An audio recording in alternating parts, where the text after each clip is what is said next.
بسم الله الرحمن الرحيم. الحمد لله رب العالمين، والصلاة والسلام على أشرف الأنبياء والمرسلين نبينا محمد وعلى آله وصحبه أجمعين. أما بعد، كتاب رحيق الأزهار وضاحت په سلسله کې دا مبارک درسونه چې په دې کې مستند اذکار او دعاګانې چې ثابتې دي قرآن او حدیث کې، د هغې بیان پکې و. په آخرني درس کې موږ دا باب یا فصل شروع کړو، ادعیة الاستعاذة. مؤلف وی د پناهی غوښتلو دعاګانې، یعنی هغه دعاګانې چې په هغې کې تا پناه نیولې ده په الله پورې. ښه ته چې الله پورې پناه نیسې، یا الله ته وایې چې یا الله ماله پناه راکه، خو لازم یو شر دی یا یو بد صفت دی یا بد خوی دی یا مرض دی، مصیبت دی، غم دی، تکلیف دی، چې ته الله ته وایې چې یا الله ماله پناه راکه. پناه راکه یعنې ما وساته د خپل طرف نه په حفاظت کې د دې شر نه چې کوم ورته یادې، یا د دې بد صفت نه، بد خوی نه، یا د دې مصیبت نه. دې ته استعاذه وایي په عربۍ کې، پناه نیول په الله پورې یا پناه غوښته د الله نه، دې ته استعاذه وایي. لکه موږ چې وایو اعوذ بالله من الشیطان الرجیم، پناه نیسم په الله پورې د شیطان د شر نه، دلته ته شیطان یاد کو. نو په دې کې موږ څلور دعاګانې ذکر کړې وه. آخرنۍ دعا دا وه، وایي د غم، فکر، کمزورۍ، سستۍ، بزدلۍ، بخل، قرض او د خلکو د ظلم نه د پناهۍ دعا. د هغې نه بعد اوس وایي د 9 شیزونو نه د پناهۍ دعا. هغه 9 شیزونه یا کارونه هغې ذکر کړي نه دي، ځکه چې عنوان کې ته 9 خبرې خو نشي لیکلی، یا د خبرې د اختصار دپاره یې داسې ولیکل. دا ډېره هره دعا، هر ذکر هغه قیمتي دی. داسې دعا، داسې ذکر نشته چې هغه قیمتي نه دی یا هغې ته موږ ضرورت نه لرو.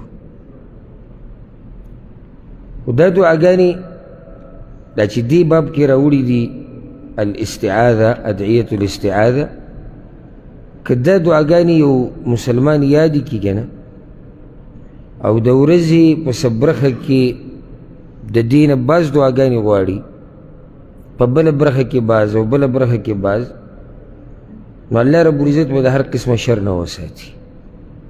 ځکه چې دې کې هر شر ذکر شوی. دلته ګوره اولنۍ دعا څه وه؟ د بدبختۍ او د بد تقدیر نه د پناهۍ دعا، د الله د غصې او د نعمت د زوال نه د پناهۍ دعا.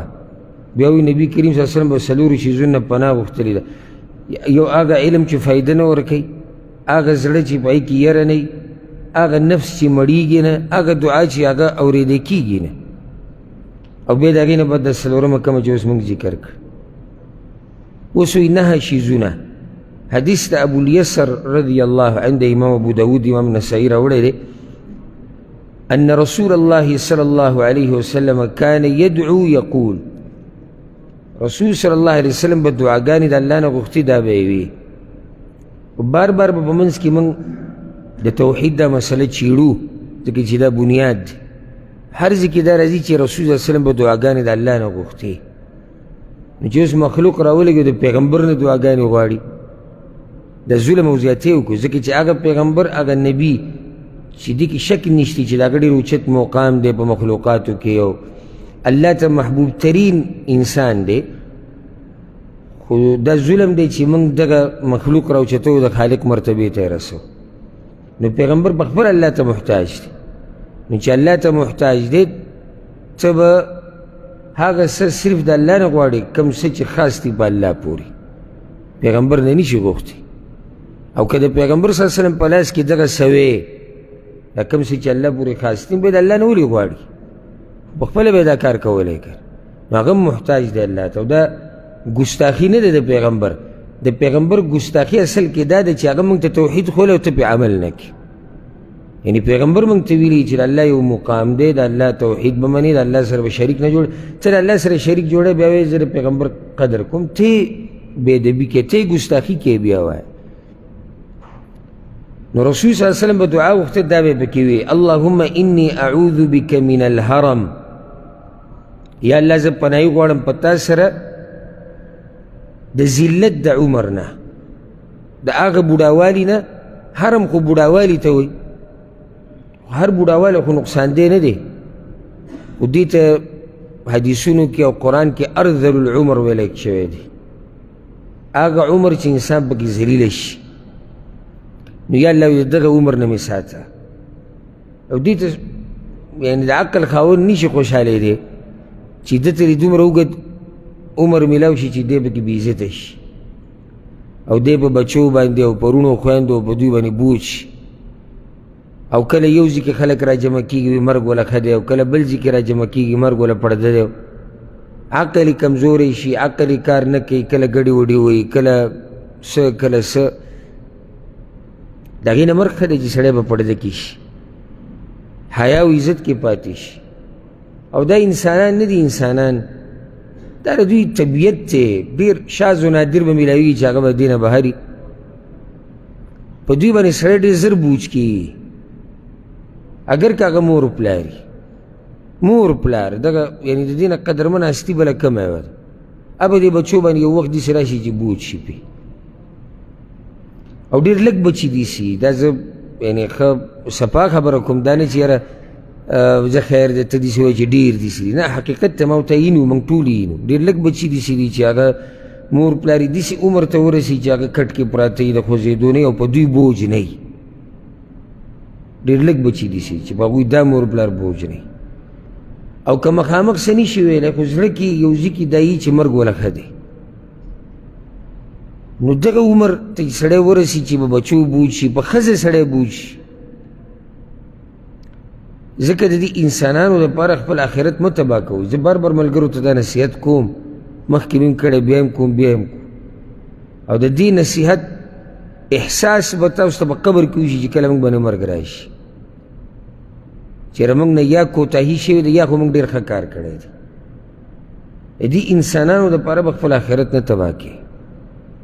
ها د دوی چې کوم حق دی هغه ادا کوه، دوی سره مینه محبت هم کوه، د دوی قدر او عزت هم کوه، خو د دوی دپاره به خپل آخرت نه تباه کړي. ګورې چې په دې قبر کې کېښودې که نه، دا ښځې یو څو ورځو دپاره خفوي، دا بیا خوشحالي. دا بچي ولې موږ پاتې شوي نه یو؟ زمونږ پلاران نیکونه چی شو؟ موږ باندې څه یعنې څه چل وشو؟ موږ له څه چل شوی دی؟ ښه ښکلی خپل ژوند تېرو، او چېرته داسې قسمت والی چې کشران یې یاد کړي الله دې وبخي. دغه شان به ما ورته هم کیو. نو دا سوچ مه کوو چې یاره که زه مړ شوم زما د بچو به زړه ټک چاودلی، او زما د ښځې به زړه ټک کړی چاودلی به، هېڅ هم نه کېږي. یو څو ورځې خفګان دی، او بیا به ژوند واپس خپل ترتیب له راشي. او کېدی شي چې بیا به تا پسې خبرې هم کوي چې یاره زه اوس خو مړلی، خو چې دا کار یې داسې کړی وی نو زه اوس خو تلی دی، خو لکه موږ ترې تنګ شوي وو، زه اوس. او بیا دا په دې کې دغه خبرې کوي، لا بس پکې اوله کې مقدمه دا کي هسې مړو پسې خبرې ښه نه دي، خو زه. نو د دې انسانانو دپاره خپل آخرت مه تباه کوه. کله په سړي باندې مالي حالات کمزوري شي، یا بیماری راشي، بدني حالات یې ګډوډ شي، یا عمر زیات شي، په دې ښځه باندې هم سړی کله نه کله بوج شي، او دا ښځه کله په خاوند باندې بوج شي، او دغه مور پلار به بچو بوج شي، ملګری به ملګري بوج شي. نو ځکه دلته رسول الله صلی الله علیه وسلم یا الله د دغه عمر نه مې ساته. همیشه د الله نه دا دعا غواړي، دا سوال کوي چې یا الله ما باندې داسې حالات مه راوله چې زه د انسانانو ته محتاجه شم. یو خو محتاجي هغه ده چې هغه عامه دنیا کې چلیږي، لکه مالداره غریب، هغه جدا مسلې دي. یو دا چې سړی داسې محتاج شي چې کټ نه پاسېدی نه شي، او دسمات یې له تلی نه شي، ډوډۍ نه شي خوړی، علاج غریب نه شي کولی. نو دا سوال کوي الله ته. دې اوږد عمر دپاره هسې مه خوشحالېږئ.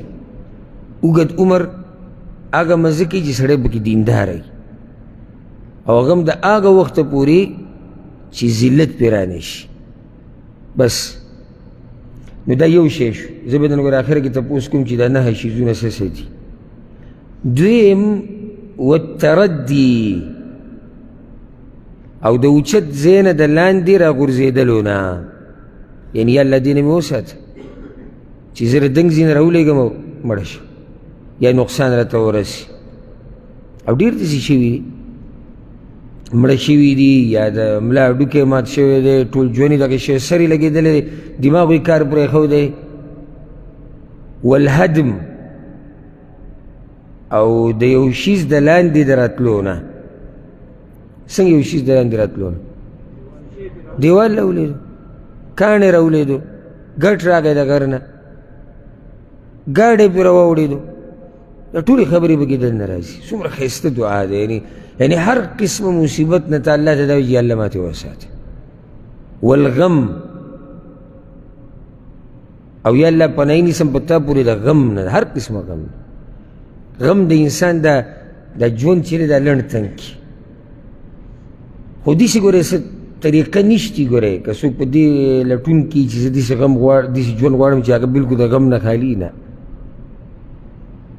یو خو غم د آخرت دی، د دې د پرېښودو څه دغه شتي ګنجایش او ډېرو پرېښودی دی. یعنې دلته موږ ټولو سر وړقو چې ګنجایش یې نشته او ډېرو پرېښودی دی. غم د دنیا یو هغه غم دی چې موږ په زور ځان له جوړ کړی دی او دا ډېر دی، او یو هغه غم دی چې هغه به لازم په دې ژوند کې سړي سره وي او هغه دومره حده پورې نه دی چې سړی لیونی کوي. لکه د رزق غم دومره چې زما ګزاره پرې روانوي، د بچو د تربیت غم، د کور غم، د صحت غم، دا د ژوند سره تړلی شوي خبرې. خو دا کم غمونه چې نن سبا موږ جوړ کړي دا موږ ځان له په زور جوړ کړي. لکه ګزاره زما کېږي د دې غم، دا اسانه ده. خو نه، یو داسې غم چې زما 3 چته کور وی، بنګله وی، ګډ ګډ ګاډي راته ولاړ وی، اربپتي وی، کروړپتي وی، نوسي کړوسي، دا غمونه نه ختمېدونکي دي. نو دا غمونه موږ ځان له په زور زیات کړي دي. ها بل هغه غم چې انسان ته ژوند کې یا تقدیر کې یو خبر الله لیکلی دی، هغې نه خو خلاصون نشته که. نو دا بعض غمونه دا د ژوند سره تړلی شوي خبرې دي. نو ته به سوال دا کوي چې الله د غمونو نه مې وساته. بیا وایي چې والحریق او د سوځېدو نه، یعنی الله پناه نیسم په تا پورې د دې نه چې زه په اور کې وسوځېږم. کیدی شي ده او شوي دي، کور وسوځي، ګاډی وسوځي، دکان کې اور ولګي، د کار په ځای کې اور ولګي. والغرق او په اوبو کې د ډوبېدو نه. دا دعا به تاسو ته یادېږي چې تاسو به ویلې مخکې. یاد ده چې ته کس نیم ته به یادوي نو بس. او بیا موږ راوي سوال کوو، یاره بس دا مصیبتونه او دا غمونه او دا نه ختمېږي او دا موږ چېرته الله ته ویلي نه وي چې یا الله ته راله ختم کړو، نو څوک به یې ختم کړي؟ غمونو ختمېدو ما بل اوس خبره کوله، بل اوس وکړه چې د غمونو ختمېدو لار څه ده؟ الله ته رجوع ولې؟ ځکه چې غم ختمول د هغه په لاس کې دي، بل چا په لاس کې نه دي. هېڅوک زما او ستا غم نشي ختمولی مګر دا چې الله یې وغواړي، او هېڅوک په ما او تا غم نشي راوستی مګر دا چې الله یې وغواړي. ښه ښکلی ښایسته ژوند تېروه، د هغه رب سره رابطه مضبوطه ساته، ورته وایه ما نه غم ختم که، ما نه مصیبت لري که، ما نه دا لري که، دا لري که. دا څومره ښایسته دعا ده. وأعوذ بك أن يتخبطني الشيطان عند الموت. الله أكبر. او پناه غواړم په تا سره د دې نه چې د مرګ په وخت کې مې شیطان ګډوډ کړي. شیطان ګوره د اول نه د اخره پورې زور لګولی چې ما ورته ګمراه کړي. د ټولو نه زیات زور چې شیطان ورکوي نو هغه په د اخري عمر کې سړي له ورکوي. وجه دا دی چې هلته قانون د شریعت دا دی چې اعتبار هغه اخر خاتمې له دی. اعتبار هغه ژوند له نه دی چې تا په ځوانۍ کې تېر کړی دی، تا 30 کاله عمر کې، ته 35 وي، ته 40 وي، تا پخوا 100 کاله مخکې یو عبادت کړی اگو شوی دی مری به ته په څه دې له اعتبار دی خو دا یاده کې الله ګوره چا سره ظلم نه کوي چې زړه کې دې څه چل ول نه او ژوند د الله په بندګۍ کې تیر کړي نو دا نشي کېدی چې الله په آخره خاتمه کې تا کافر کړي یا دین د نه والي دا نشي کېدی او چې وشوه نو ستا په زړه کې ستا په اعمالو کې په تا کې به چیري الله چا سره ظلم نه کوي دا نشي کېدی نشي چې یو سړی دی بلکل برابر یو دیندار دی الله نه یېرېږي الله سره محبت دی او دی ژوند په دیندارۍ کې تیر کړي او د عمر په آخرنۍ برخه کې دی بېدینه شي دا نشي کېدی بلکې دا ځان سره قانون یاد کړي د دیندارۍ نه وروستو چې بېدینۍ ته اوړي که نه نو دا هم د انسان په دې دیندارۍ کې کمی ځکه هغې ته اوړي که داسې شتي تاسو به لیدلي ما لیدلي څه وخته پورې بعض خلک دینداره شي ږیره پرېښود او تسبیح او مونځونه او هر قسم عبادت ته منډې وي لږ څو ورځې بعد چې ووینې هغه سړی ګډوډ شوی ختم شوی ستاسو څه خیال دی چې الله په زوره دا سړی ګمراه کړو الله کولی شي داسې ظلم کوي نه کوي داسې ظلم خو دې سړي کې چل دی الله خو قرآن کې الله والله يدعو الى دار السلام زه خو دعوت ورکوم د جنت طرف ته کوم رب چې د جنت طرف ته دعوت ورکوي هغه رب څوک وچ بې څه ګمراهۍ ته اړوي نشي کېدی داسې او چې وشوه نو په دغه سړي کې او د ده په دیندارۍ کې چل دی نو د شیطان د ټولو نه غټ کوشش هغه دی د مرګ ته نږدې تا ګډوډ کړي ځکه چې فیصله په دقه حال باندې کېږي او حدیث کې دا راځي چې هر انسان به په هغه سره پاسي چې په څه مړ دی او په څه چې ځوان شوي اکثر په څه چې ځوان شوي په هغې سړی بوډا کېږي او په څه چې بوډا شوي په هغې سړی مړ کېږي په څه چې مړ شوي قیامت پر ورځ به په هغې راپاسي نو ډېر زیات احتیاط کوئ د دې مسلې په باره کې چې زما آخره خاتمه به څنګه خو موږ ته خو لا وخت شتي که نه آخرې خاتمې ته څومره وخت دی نو بوډاوالي پورې به دغه ونی شي آخره خاتمه ټکی چې موږ وایو دی بعضو زړه کې دا راشي چې یعنې شپېته کاله عمر کې زما آخره خاتمه وي او یا او کېدی شي 2 منټه بعد ستا آخره خاتمه وي 2 منټه بعد او کېدی شي ستا عمر 14-15 کاله دي شي 20 کاله دي شي او سبا ستا آخره ورځ شي نو دلته د یېرې خبره دا ده که چېرته موږ ته یقیني پته وی چې موږ به 80 کالونه بعد مرو بیا خو مزې 80 پورې چې څه کوې وکړه وروسته ځان برابر کړه ځکه چې آخره خاتمه هم دقه ده مسله دلته دا ده چې آخره خاتمه زما ستا یره دا ده چې هر سیکنډ زما او ستا آخرنۍ کېدی شي او د طریقه څه شوه کوو به دا چې ټول ژوند به په دیندارۍ کې تېره ولې به ټول ژوند په دیندارۍ کې تېره ځکه چې د آخرې خاتمې د وخت پته نه لګي که موږ ته وخت پته وي خو هغه وخت به م انتظار کولی خو وخت پته نشته موږ ته نو همیشه الله ته دا سوال کوي چې الله آخره خاتمه مې به ایمان که دا همیشه سوال کوي الله ته وان اقتل فی سبیلک مدبرا او زه پناه غواړم په تا سره د دې نه چې په جهاد کې قتل کړی شم شا کوونکې څه مطلب یعنی داسې حال کې چې زه تښتم د میدان جهاد نه او زه هلته مړ کړی شم د میدان جهاد نه تښتېده په داسې حال کې چې یعنی د یو مسلمان په مقابله کې یو یا د یو په مقابله کې یو کافر یا د یو په مقابله کې 2 کافران یعنی د په وس کې او د تښتي د میدان جهاد نه دا لویه ګناه ده او دې ته هغه ګناه ویلی شوي د حدیثونو کې چې انسان تباه کوي نو دلته وایي چې یا الله د دې نه مې وساته بزدلي ده شرم دی او دلالت کوي په دې باندې چې دې سړي په الله باندې ایمان او یقین مضبوط نه دي اوس داسې وشي دې شریعت تا ته دا نه وایي چې خبره ستا د اوس نه بهر ده لکه یو مسلمان دی او 100 کافران دي دا یو د 100 سره مقابله کولی شي نشي کولی او دې تفصیل موږ تفسیر په درسونو کې کړی دی.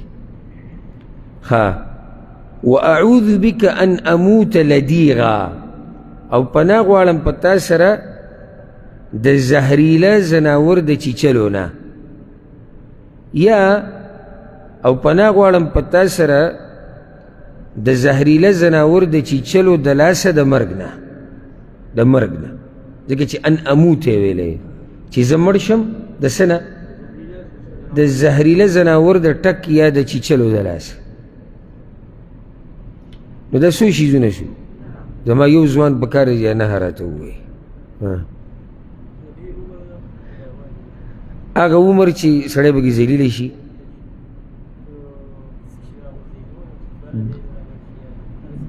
د بر د اوچت ځینه د راغورځېدو نه،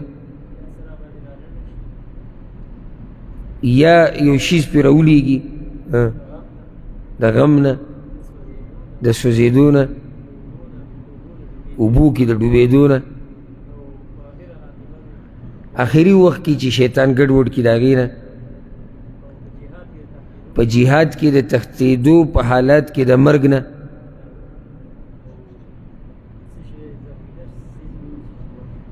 بل څوک به ووایي؟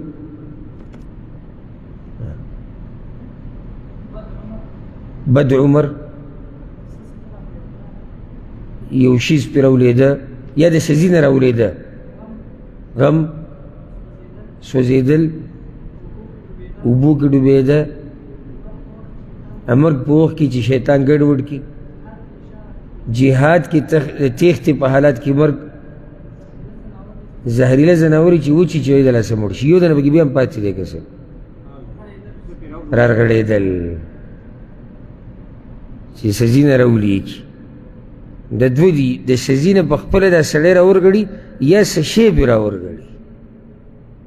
الله دې موږ دې ټولو د دې حدیث کې چې څه ذکر شوي الله دې موږ ساتي. اوس وایي چې د شیطان د وسوسو نه د پناهۍ دعا، دا غټه مسله ده، غټه بنیادي. ان چې الله د شیطان د وسوسو نه وساتلې ولاړې کامیاب شو که، ځکه چې ټول جنګ زموږ په دې ژوند کې د بلوغ نه واله د مرګه پورې هغه د شیطان سره روان دی، هغه موږ دیندارۍ ته نه پرېږدي. او په هغه وخت کې دغه خبیث ملعون الله ته ویلي چې کوم وخت کې هغه آدم علیه السلام ته سجده ونه لګوله، یا الله زه به دوی ته هر طرف کې کښېنوم، ښۍ ته، ګس ته، مخې ته، شا ته، هر طرف نه به زه دوی ته کښېنم. نو هغه ښه صفا خبره الله ته کړې ده او الله پرېښودی دی چې د خلکو د ایمانونو پته ولګي. نو ما ورته نه پوهېږي دا ښۍ، ګس، مخې ته، شا ته، دا مطلب څه دی؟ یعنی هره لار، هره طریقه به استعمالوي ستا په ګمراه کولو کې. او شیطان ګوره سړی داسې نه ګمراه کوي چې ډایرکټ سړي ته وایي ته کافر شه. شیطان یو کم سل دروازې په سړي باندې د خیر کولو کې، هغه سلم یې ورته د شر جوړه کړي. نو یو کم سل دروازې ته خوشحاله روانې روانې رو، زه خو دینداره یم، زه دینداره یم، زه دینداره، په دې سلمه دروازه کې دې تباه کوي. د دې دومره خطرناک جال دی او دومره خطرناکې چال دی. که ستا دا سوچي چې دی به ما ته ډایرکټ وایي چې ته څه شه کافر شه، نو زه خو کافر کېږم نه. یا ما ته به ډایرکټ وایي چې ته به دین پسې بدې ردې وایم، دا خو زه نه، هغه هم دومره کمعقل نه وي تا ته داسې وایي. دغه حالاتو ته به تا رو رو راولي. لکه اوس یو سړی په ریاکارۍ کې اچوي، ریاکاري شرک دی که شرک یو قسم، ډایرکټ تا ته نه وایي ته ریاکاري کوه، تا ته به وایي چې ته مونځ اودس ولې نه کوې، مونځ اودس کوه که نه، نو د خیر دروازه ده. مونځ اودس کې څه شرک شته؟ خیر دی. نو قرآن وایه، ځان له تلاوت کوه، نو ګوره دا بل د خیر دروازه ده. مونځ کوه نو تلاوت کوه جومات کې، نو دا تلاوت لږ په زوره کوه، ځکه چې هغه پلانې او پلانې درته ګوري. یعنې ته یې راوستې اخر عقل ځي ده، لږ یې په زور کوه، زه خیر دی. مرسته وکړه د دې خپل ورور سره، د دې خور سره، مرسته کول خو د خیر کار دی. خو دا مرسته لږه ښکاره وکړه، نو هغه پلاني ته هم پته ولګي، پلاني ته هم پته ولګي. د خیر په لار کې تا ته اخره کې شر جوړوي. نو د شیطان د وسوسو نه چې الله موږ وساتي نو بیا خو موږ کامیاب شو. حدیث ته ابو هریره رضی الله عنه امام بخاری راوړی، امام مسلم راوړی. دې کې ډېره اهمه مسله ده. خاص زما خوا ته ډېر ملګري راغلي چې هغوی ته دا مسله راغلې ده.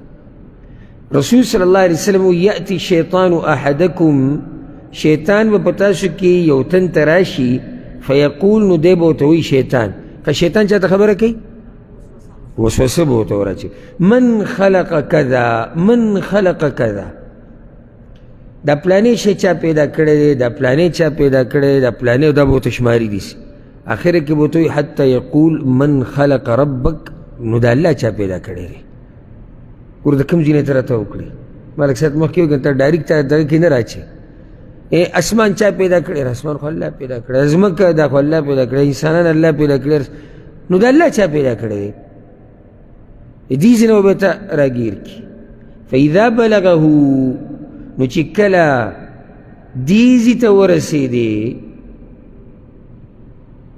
رسول صلی الله علیه وسلم وایي فلیستعذ بالله ولینتهي، نو پناه دې ونیسي په الله پورې د شیطان نه، او دا سوچ دې نور بند کړي، بس دې کړي. پناه چې نیسي په الله پورې شیطان نه، څه به وایي؟ اعوذ بالله من الشیطان الرجیم، یا اعوذ بالله من الشیطان. دلته دا مسله ده چې دا سوچونه هر چا ته راتلی شي، خو الحمدلله په دې الله یو بنده نه رانیسي چې د هغه پکې څه کار نه وي. د دې د ختمولو لار هغه دا ده، اول دا سوچ بند کړه. دویم په زړه کې دا خبره راوله چې الله ما په دې نه رانیسي، او په دې خبره شیطان سم داسې شي لکه اور چې ورته ور واچي، ځکه چې هغه وایي زه درسره څه وکړم؟ هغه سړي په زړه کې دا ده وایي الله ما نه رانیسي په دې. دی خو تا خفه کول غواړي که نه، په تا دینداري ګډه وډه کوي که نه. نو چې ستا په زړه کې اوس دا وګوره، اوس یو سړی د هغه په زړه کې دی چې په دې خو زه کافر شو، نو شیطان به پرېږدي؟ خو پورې ښه ونښلي چې دی اوس په دې شک کې واچي چې زه به کافر یم که زه به مسلمان یم، زه به منافق یم که زه به مؤمن یم. نو دا سوچ به کوي چې یاره په دې الله ما نه رانیسي. دریم اعوذ بالله به ووایي. څلورم نور روایتونو کې دا راغلي دي چې ګس طرف ته لاړې توکه، دغه شان د سوره اخلاص تلاوت، او دغه شان بعض روایتونو کې راغلي دي هو الاول والآخر والظاهر والباطن، د دغه آیت تلاوت. دې سره دا وسوسه، دا سوچونه الله رب العزت ختم کړي. نو کله چې شیطان ته دا قسمه سوچونه راشي چې په ځي بندوه او زړه ته دا خبره واچوه چې الله تا په دې نه رانیسي، او شیطان به لازم کوشش کوي. او سبحان الله چې څومره دینداري کې ننوتي دا سوچونه به راته راځي. بېدینه سړي ته دا سوچونه ډېر نه راځي. ولې؟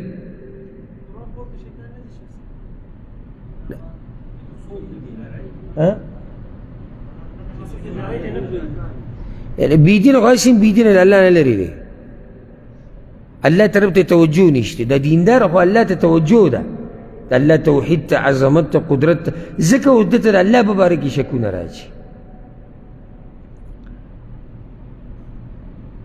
الله رب العزت هغه ذات دی چې د همیشه نه دی او همیشه دپاره دی. دا سوچونه چې الله چا پیدا کړی دی او د الله په باره کې داسې قسمه خبرې ذهن ته راوسته دا نامناسب دي.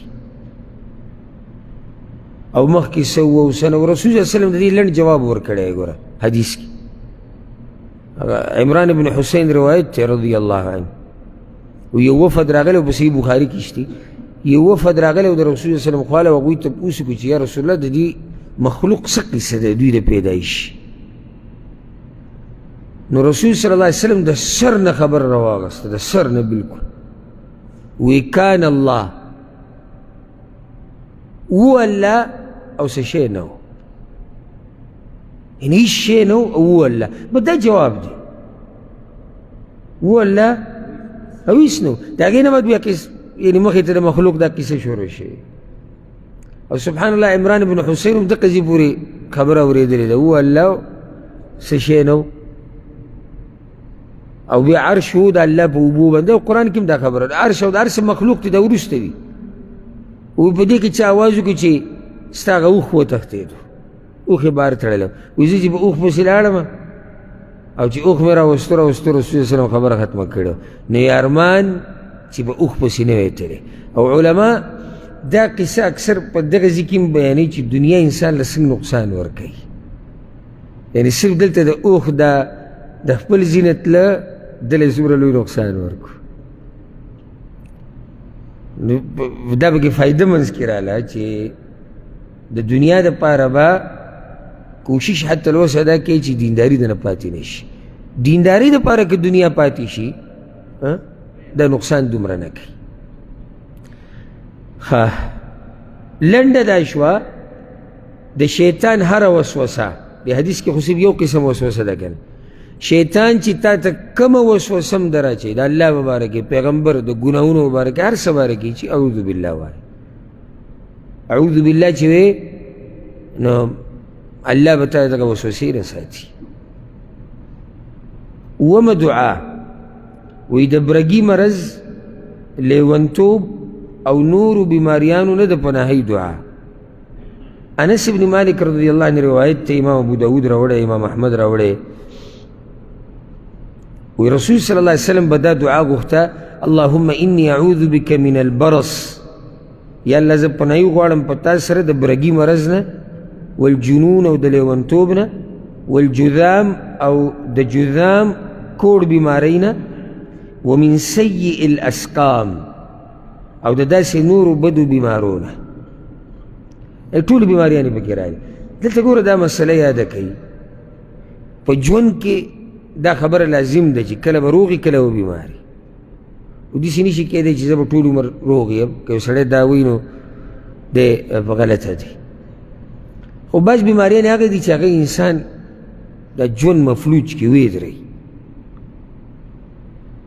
هغه قسم بیماریان انسان له ډېر تکلیف ورکوي. یو خو د عام بیماریانې په ژوند کې چلیږي را چلیږي، کله صحیح ده دې د لازم سړي ته غټه مسله جوړه شي او غالبا نه جوړي، لکه تبه نرۍ غونته کې راله، کله یخنۍ و، کله به سر درد دی، کله دا د ژوند سره تړلی شي خبرې. معدې خرابي، معدې خرابېده. خو بعضې هغه بیماریانې چې هغه غټې بیماریانې دي نو دې ځای کې په اخره کې دی چې ومن سیء الاسقام او د هرې بدې بیمارۍ نه، هغه بیماري چې انسان ولړزوي، انسان وځوري، محتاج شي د هغې د لاسه نورو خلکو ته، ژوند یې ودرېږي ټول. همیشه د الله نه دا دعا دا یاده کوي، په مخه یې غواړي چې الله ما د بیماریانو نه ساته، او شکر د الله دا کوي هر وخت. شکر چې یو سړی او تا ته یې ویم او ځان ته یې ویم که بغیر د دوایانو نه ته وده کېږي او بغیر د دوایانو نه راپاسې او چاته ضرورت نه لري چې هغه دې وګرځوي او دې راپاسې او دې کښېني او چې څه ته دې زړه غواړي هغه خوري، د الله شکر ادا که ته باچایي ورب الکعبه ته باچایي. داسې خلک دي چې هغه وخته پورې خوب ور نور چې څو پورې دوایانې نه خوړلي او چې راپاسې بیا د ګولو پڼې ورته پروت دي، په خپله نه پاسېدی شي نه ګرځېدی شي. ډاکټر پې بعض شیزونه بند کړي چې دا به ته راسره خورې نه. ټولې سختې دي، امتحانات دي. نو چې په تا دا قسمه حالات نشته د الله شکر ادا کوه، هر وخت د الله شکر ادا کوه، هر وخت. ما درې شپې مخکې د شپې وده کېدم نو د خوب دا ذکر مې ویل الحمدلله الذي کفانا و اوانا، بیا نورې دعاګانې موږ ذکر کړي هغه بیا واورئ.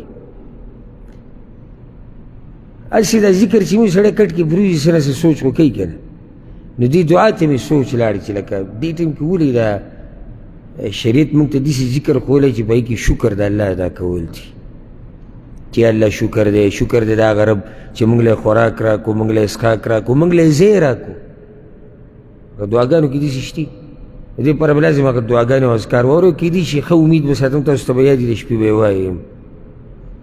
ناسې مې دې ته سوچ لاړ چې دې ټایم کې ولې موږ شکر د الله ادا کوو وده کېدو په دې ټایم کې. نو یو خو دا ذهن ته راله چې یعنې ټوله ورځ تېره شوه، موږ خوراک وکړو، موږ څښاک وکړو، موږ وګرځېدو، موږ کېناستو، موږ وخندل، موږ ژوند تېر کړو، او روغ رمټ خپلې طلایي ته واپس رالو د الله شکر ادا کول پکار دي. دغه سوچ کې زما دې نقطې ته سوچ لاړ چې ګوره موږ الټه یو، شریعت موږ ته یو څه ویلي دي، موږ کوو بل څه، او هغه دا شریعت ما ورته دا طریقه ښایي چې کله ته ویده کېږي ته د الله شکر ادا کړه او هغه نعمتونه رایاد کړه کوم چې تا له الله درکړي دي او ته یې محسوسې، لکه خوراک، څښاک، امن و امان، طلایي، روغ بدن. موږ څه چل کوو د عامو خلکو طریقه، بلکې اکثر خلک وایي د ویده کېدو نه مخکې لازم دی په مسلو کې سوچ کوي، یاره دغه پلانی کار نه دی شوی، که دغه وشي او دا تنخواه او دا مزدوري او دا هغه پلانی مسله او د کور دا مسله او د ځمکې دا مسله. یعنې شریعت تاته دا وایي روغ رمټ ورځ دې تېره کړه، اوس طلایي له رالې دغه نعمتونه رایاد کړه کوم چې در الله درکړي او ښه ښکلی وده شه.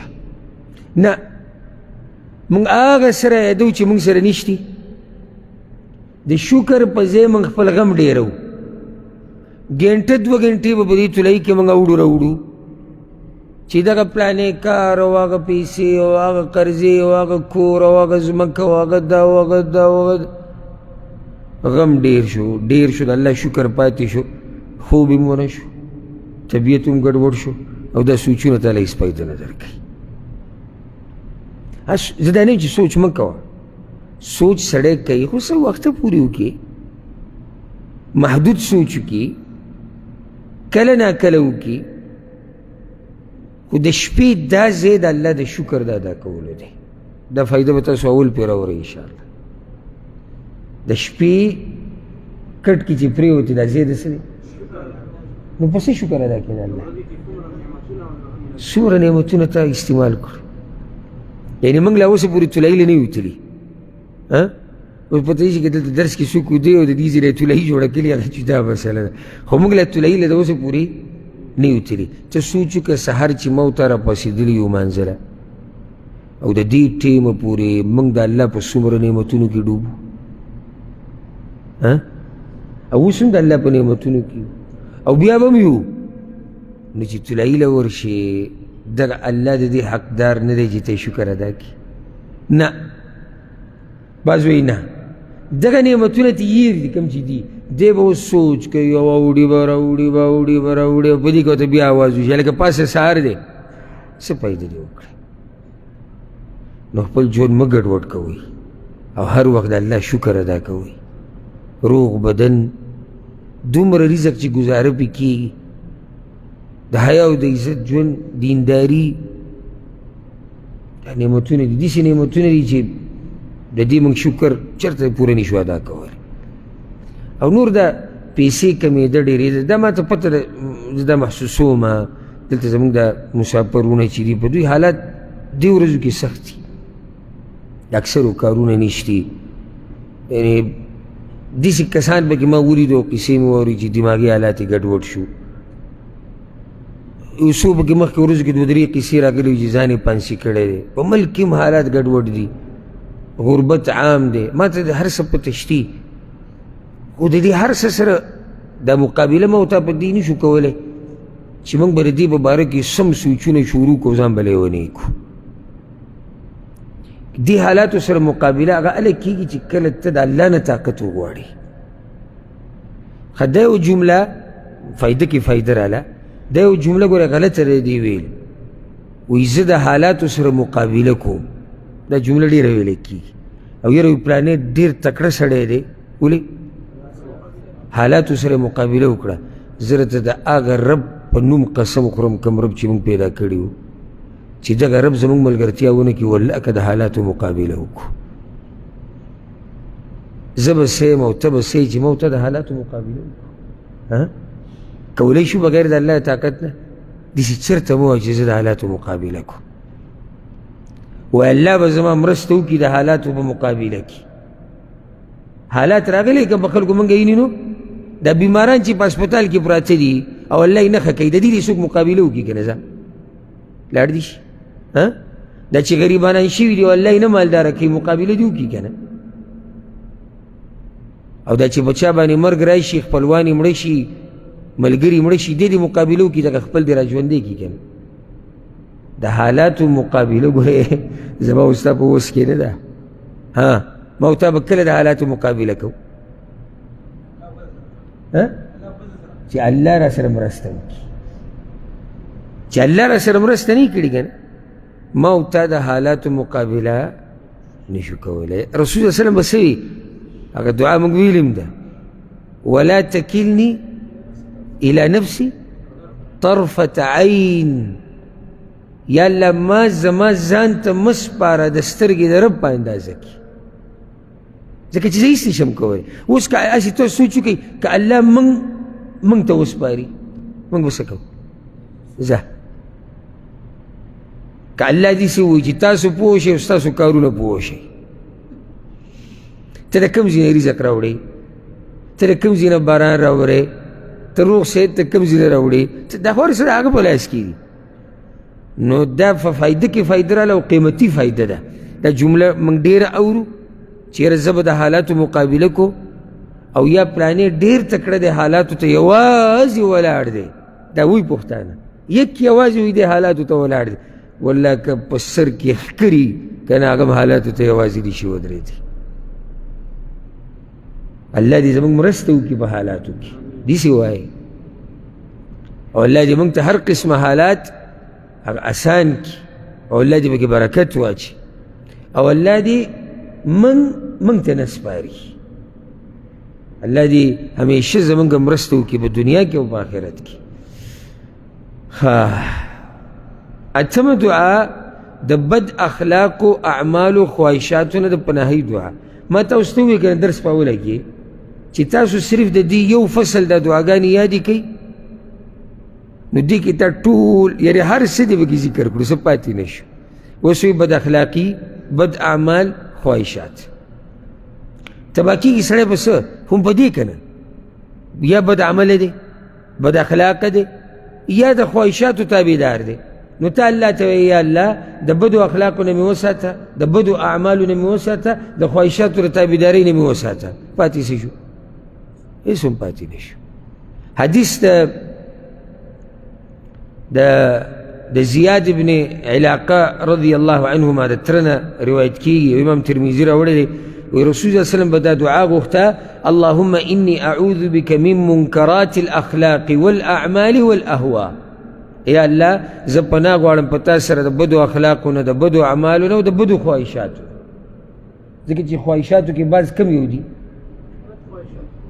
ښه خواهشات هم شتي که نه ښه خواهشات نه شتي د یو سړي خواهش دا دی چې زه دینداره شوی ډېر ما ښه کارونه وکړی ما خدمت وکړی ما دا وکړی ما دا ښه خواهشات دي و بد خواهشات هم شته دلته بدو خواهشاتو تذکره کېږي یا الله ما وساته د بدو اخلاقو نه د دعا رسول صلی الله علیه وسلم غواړي ګوره او د هغه انسان غواړي چې الله د هغه تزکیه کړې ده په قرآن کې وانک لعلی خلق عظیم ای پیغمبر یقینا ته په ډېرو اوچتو اخلاقو باندې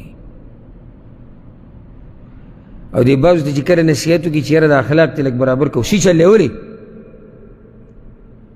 زما اخلاق ولې سی چل دی دا ډېر ساده دی قمقل ټکی به نه یم د قمقل په ځای به څه ووایو ساده به ووایي ولې ساده دی دا دی چې وایي ولې سی چل دی دکه بد اخلاقي ده که نه وایي زما اخلاق ولې سی چل دی وایي دا تا چې رقمه قصه وکړه دا بد اخلاقي ده که نه یو سړی تا ته نصیحت وکړي چې اخلاق دې برابر کړه وایي بلکل صحیح ده موږ هر وخت ضرورت لرو چې موږ په اخلاقو کې ترقي وکړو داسې څوک موږ کې نشته چې هغه اخري مرحلې ته رسېدلی دی نه اخوا څه نه کېږي که نه د مرګه پورې ما ته ضرورت لرو چې اخلاق د پرون نه ښه غوره کړو سبا له ښه غوره بل ورځ له ښه غوره بله دا اخلاق په یو ځای داسې نه ودرېږي چې بس دا کته بره کېږي نه ځکه چې د انسان په ژوند کې قسمه قسم حالات راځي او دا اثر کوي په خوی او په اخلاقو باندې پوه شوئ که نه نو چې څوک درته ووایي چې اخلاق ښایسته ساته نو شکریه ادا کوه که اوس ما ته څوک وایي چې یاره اخلاق مزیدار ساته دا خو ښکلی نصیحت دی زه ورته چې صحیح زه به کوشش کوم چې اخلاق زما ښایسته وي ځکه چې دلته زموږ پیغمبر الله نه دا سوال کوي یا الله د بدو اخلاقو نه مې وساته او د هغه څنګه اخلاق بد اخلاق انسان رسول صلی الله علیه وسلم حدیث کوي وی د قیامت په ورځ په تاسو ټولو کې زمانه لرې کس کم یو دی چې هغه بد اخلاق وي او دې باره کې زما درسونه به واورئ زما په دې مستقل درسونه شته ښه اخلاق 4-5 بیانونه به ما کړي دي تفصیلي اجر فضیلت د ښو اخلاقو د بد اخلاقۍ انجام دلته اوس دغه مقام د هغې نه دی دغه شان بد اعمال او دغه شان بد خواهشات نهم د غوږونو سترګو زړه او د عورت د شر نه د پناهۍ دعا الله اکبر یعنې یو شر نه دی پاتې شوی او یو بد صفت نه دی پاتې شوی دلته ذکر دی دومره قیمتي دعاګانې د غوږونو سترګو زړه عورت د شر نه د پناهۍ دعا غوږونو کې شر شتي که نشتي شر د غوږونو څه دی اورېدل د هغه څه چې ته تې شریعت منع کړی د سترګو شر دا دی چې ته پې وګورې هغه څه ته چې الله تې منع کړی د زړه شر دا دی چې تا ته د هغه څه ووایي او هغه څه پکې پراته چې شریعت خلاف وي د عورت شر دا دی چې ته په ناروازي کې استعمال کړي او یاره زه وایم دا ټولې دعاګانې ډېرې ضروري دي خو دا دعا ولې ډېره ضروري ده نه نه یعنی نن سبا د سترګو حفاظت ډېر لږ خلک کوي د دې انټرنیټ د راوتو د لاسه او د غوږونو یعنې ډېر په مشکل او دغه شان ورسره عورت او عورت نه دی یعنی شر شروع کېږي دا حدیث کې هم راغلي دي لکه شر ګورې شروع کېږي د سترګې نه رسول الله صلی الله علیه وسلم عورت بیا یا تصدیق کوي یا نه یعنی آخري قصه څه ته رسي عورت ته رسي ډایرکټ ګورې عورت ته قصه نه ځي کله م یو سړی دې ولیدو یو زنانه دې ولیدو په زنا کې واقع که هغه د لاس زنا وي که هغه د هلک د هلک سره زنا وي که هغه د هلک د جنۍ سره وي که د جنۍ د جنۍ سره وي والعیاذ بالله الله دې موږ ټول نه وساتي ستاسو څه خیال دی چې دا کیسه ډایرکټ دغې ته واوړېده زړه سترګې غوږونه ژبه لاس خپې د هر څه استعمالېږي ولې هغه حدیث تاسو نه اورېدلی چې د سترګو هم زنا شتي د لاس هم زنا شتي د خپې هم زنا شتي اخره کې دا اندامونه چې کله کار وکړي اخره کې کار د چا راځي هغه د عورت راځي نو چې دا اندامونه دې برابر کړو که نه دا سترګې غوږونه ژبه لاس خپې زړه عورت به دې په حفاظت کې شي نه نه یو سړی وایي یاره قصه تا ډېره اوږده کړه زه صرف داسې طریقه غواړم چې زما د عورت په حفاظت وشي فقط غوږ به زه داسې استعمالوم څنګه چې غواړم سترګې به زه په خپله مرضۍ استعمالوم ژبه لاسونه زړه پې خو څه غواړم د عورت حفاظت کیدی شي دا چې په زنا مجبوره کېږي خو ده به څه لیدلي که نه که نه یې څه نه دي لیدلي څه نه دي لیدلي هسې دي چې ورغی په زنا څه یې اورېدلي دي څه یې ویلي دي مخکې یې څه کړي دي دا د نن سبا دا بیماري چې د ځوانانو ده والعیاذ بالله دا په لاس باندې چې شهوت پوره کړي داسې کوي د عورت هسې په غلطه طریقه استعمالېږي ولې په غلطه استعمالېږي سترګې غلطې استعمالېږي غوږونه غلط استعمالېږي چې دی سندره ګوري دی فلم ګوري دی تصویران ګوري اخري انجام یې دقه دی هلک چې د جنۍ سره زنا کوي رابطې کوي خو اول څه ترتیب جوړوي که سبحان الله دې حدیث کې د ټول هر څه راجمع شوي دي د دعا کې حدیث د شکل ابن حمید رضی الله عنه دی شکل ابن حمید او دا حدیث چې دی امام ترمذي امام ابو داود راوړی دی وی اتیت النبی صلی الله علیه وسلم یو پیر رالم پر رسول صلی الله علیه وسلم پسې وی ما ورته چې یا رسول الله ای د الله پیغمبره علمني تعوذا اتعوذ به ما ته یو داسې تعوذ وښایه چې د هغې په ذریعې سره زه پناهي حاصله کړم تعوذ څه ته وایي په عربۍ کې پناه غوښتل چا نه د الله نه یعنی ای د الله پیغمبره داسې کلمات راته وښایه چې په هغه کلماتو سره زه پناهي ونیسم په الله پورې څه ښایسته دعا یې ورته وښوه څه ښایسته تعوذ قال فاخذ بکفي نو یې زما لاس یې ونیو او خبر راته شروع کړه. دا د رسول الله وسلم طریقه دي ته ښه اخلاق وایي، دي ته دروند خوی وایي. اکثر چې چا سره به خبره کوله نو لاس به له ونیو. او په دې د رسول الله وسلم د حدیثونه چې وګوري یو څو طریقې د رسول الله وسلم وي، چا سره چې به خبره کوله لاس به له ونیو، سره توجه برابري. بعض صحابه کرامو ته خبره شمارله نو داسې ورته ووایي وی ګوره یو کار به دا وکړې، دا ګوته د هغه ګوته یې داسې واړوله، دویم به دا وکړي، دریم به دا وکړي، دا پوره توجه دلته. کله به یې د سړي په اوږه باندې لاس کېښوه، کله به په دې سینه کې داسې ووایي تا ته وایم. دې سره چې استاد کله شاګرد سره دا قسمه اسباب استعمال کړي د خبرې د پوه کولو لپاره، نو هغه پوه شي. او ټول نه غټه خبره چې سړي توجه ځان ته راړي هغه دا چې ته چا لاس ونیسي. یو خو هغه تا نه متاثره شي، اخلاق څومره ښه سړی دی، څومره مینه ناک دی، څومره عزتمند دی. نو بیا چې ورته ته خبره کې لاس وله ونیسي، پلانې ورته ته خبره کوم، ده تا ته دا غوږ داسې کړی. نو رسول الله صلی الله علیه وسلم زما لاس ونیوي، ما ته یې وایي چې قل ته وایه اللهم اعوذ بک من شر سمعي، یا الله زه پناه غواړم په تا سره د شر د غوږونو زمانه، ومن شر بصري او د شر د سترګو زمانه، ومن شر لساني او د شر د جبې زمانه، ومن شر قلبي او د شر د زړه زمانه، ومن شر مني او د شر د عورت زمانه، چې دې ته عورت هم وایي، دې ته شرمګام وایي، دې ته خاص اندام هم وایي. اسې سوچ کوه چې الله تا د غوږونو د شر نه وساتي، الله تا د زړه د شر نه وساتي، الله تا د سترګو د شر نه وساتي، الله تا د عورت د شر نه وساتي. دا سړی څومره ساتلی شوی دی. او داسې خلک شتي ګوره، د الله داسې بندګان، د الله داسې بندګان شتي چې سړی هغوی ته حیران شي په دې زمانه کې چې نه هغه څه ته ګوري چې هغه حرام دي، نه هغه څه اوري چې هغه حرام دي، نه د هغه عورت چېرته په ټول عمر کې غلط استعمال شوی. دې مخکې ورځو کې یو ځوان زما خوا ته راغی، ځوان مانزر آباد ما سره ملاو شو، ډېر غریب ګډوډ و.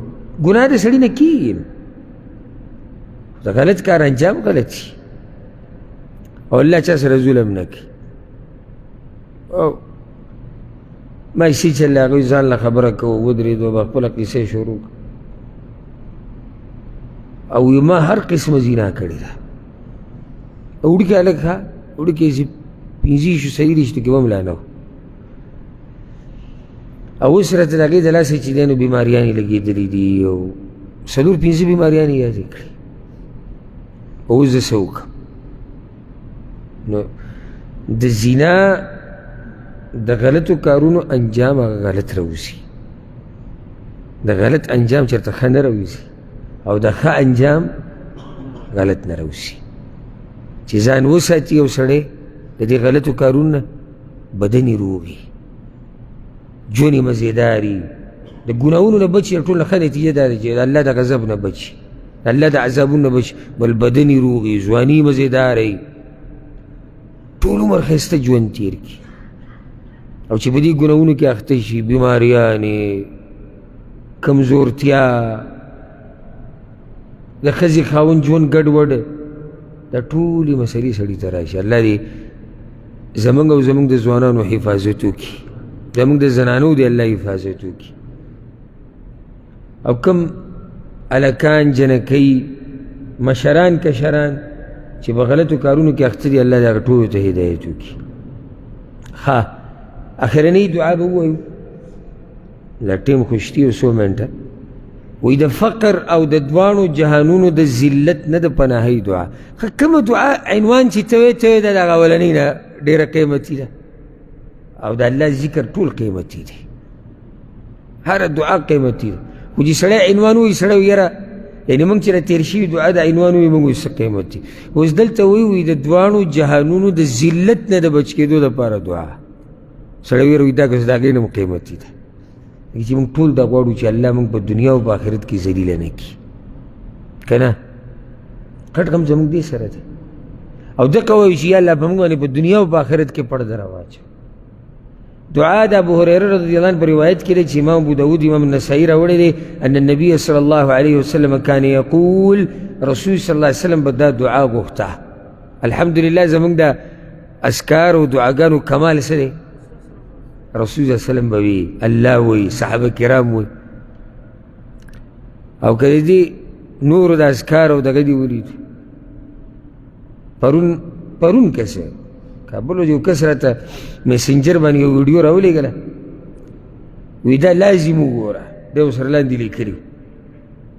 ما کولاو کړی یو صوفي لګیا دی ذکر کوي او پښتون دی، ما ته ښکاري غالبا ویډیو د افغانستان د کس دا غزي پښتنو وروڼو ویډیو وه. ذکر څومره ښکلی ذکر دی، ټول صوفیان راجمع شي دغه الله هو الله هو والا خا زبر خا زیر خی خا پیش خو خا خی خو او ټول په یو ځای خا خی خو او هو دا ذکر روان دی. نو هغه بل پکې سپیکر راواغېستو، نو هغه وایي چې پیدو زبر پن پیدو زیر پین پیدو پیش پون پن پین پون او دې سره ټول خوځي. دا اوس کم ذکر دی ما ته پوهېږي، پن پین پون او پن پین پون او ټولو سره دسي او الله هو په دوی چې ردو کې دوی وابیان دعاګانې نه مني، وابیان اذکار نه مني. ستا دا ذکر والله که نوح علیه السلام امر عمر به شي که نه، او دا چاړه راته په دې مرۍ باندې کېده او حلال مې کې بیا دلم پن پین پون نه منمه. موږ راشه الله ته راځي چې دوی پن پین پون یو بدعت خو تا جوړ کړی دی چې خلک دې را جمع کړي دي، خو بیا خو یو ذکر خو ووایه که نه، یو آیت ووایه، یو حدیث ووایه، او د هغې سره بیا دې م خوځېده ناروا دي، بیا دې م دا طریقه صحیح نه ده، دا هومو چې کې خو زه بیا م یو سړی به ووایي چې ځه یو ذکر یې پکې وکړو، یو آیت یې پکې ګوره ووایي. نو پن پین پون خا خی خو او زا زیزو تاسو لیدلی ویډیو که نه لیدلی؟ تا لیدلی؟ شتي دا کې دا ملغلرې پراته دي په نیټ کې ویې ګورئ، د دوی نور هم داسې قیمتي دغه شتي.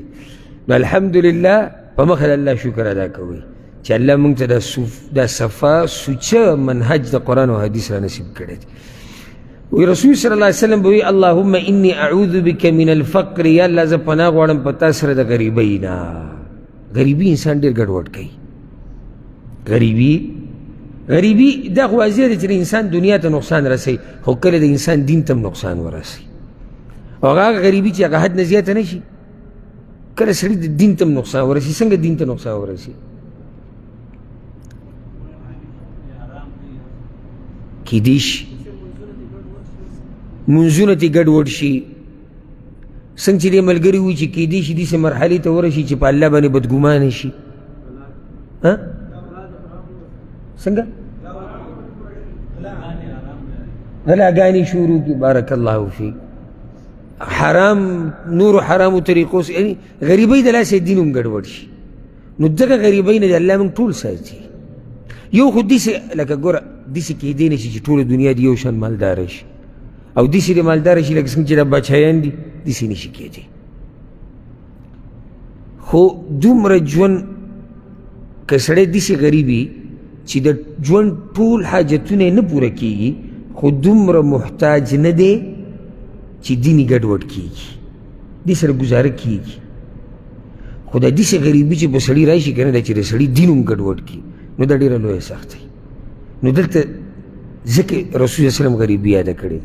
والقلة والذله، او په دین او دنیا کې د ضرورتونو د کمی نه، والذله او په دنیا او آخرت کې د رسوایي نه. قلت څه ته وایي؟ یعنی دین او دنیا کې چې کوم زموږ ضروري څه په کار دی هغې کمی راشي. دین کې کمی نقصان نه دی، دین کې کمی دنیاوي ضرورتونه د یو هر چا دي او په هغې کې کمی راشي، ژوند داسې نیمګړی غونته کېږي. نو یا الله دغه نه مې ساته، والذله او یا الله د دنیا او د آخرت د ذلت او رسوایي نه مې وساته. واعوذ بک ان اظلم او اظلم، او پناه غواړم په تا سره د دې نه چې زه په چا ظلم وکړم یا په ما څوک ظلم وکړي. دې وضاحت مخکې شوی دی. نو څومره قیمتي دعا ده چې خاص د غریبۍ او د ذلت تذکره ده چې یا الله دې نه موږ وساته. ابراهیم علیه السلام به دا دعا غوښته، سدعاء بغوختا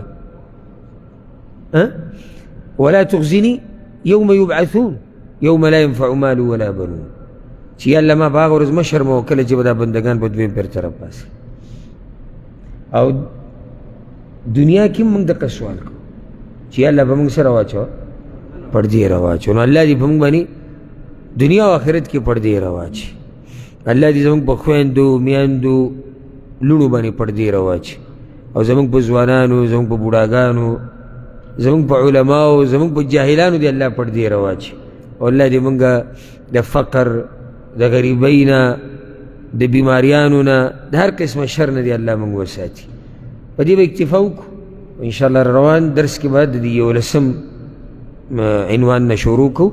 هذا والله أعلم وصلى الله وسلم على نبينا محمد.